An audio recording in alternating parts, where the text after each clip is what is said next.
రాజన్న సిరిసిల్ల జిల్లా గంభీరావుపేట మండల కేంద్రంలోని కటక మృత్యుంజయం తోటలో నాగుల పంచమి రోజున భారీ కొండ చిలువ ప్రత్యక్షమైంది.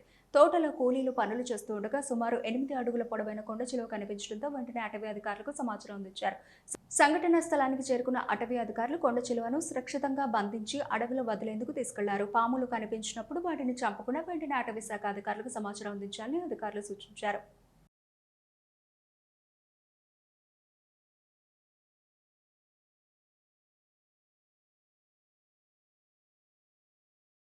ఇక్కడ తోటలో దాన్ని మేము రెస్క్యూ చేసేసి ఆర్ఎఫ్లో వదిలిపెట్టడానికి వెళ్తున్నాము. కానీ ఇలాంటి ఏదన్నా కొండ చిలువలు కానీ నాగుపాము కానీ ఎనీ వినమస్ పామ్ యాంటీ వినమస్ పామ్ వచ్చా కానీ అవి మాకు సమాచారం ఇచ్చేసి వాళ్ళని రెస్క్యూగా చేసుకోవాలని. కొండ చిలువ ఇప్పుడు 180 సెంటీలు ఉంటుంది. అది 180 సెంటీలు.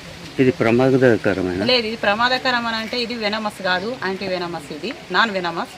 ఇది ఒకసారి చుట్టుకున్నదంటే ఉన్న బొక్కలని మొత్తం విడిచేస్తుంది. ఏదన్నా జంతువు కూడా పట్టుకున్నా కానీ ఫస్ట్ మన ఇక్కడ ఉన్న ఈ పక్కటెముకలను విడిచేయడానికి ట్రై చేస్తుంది.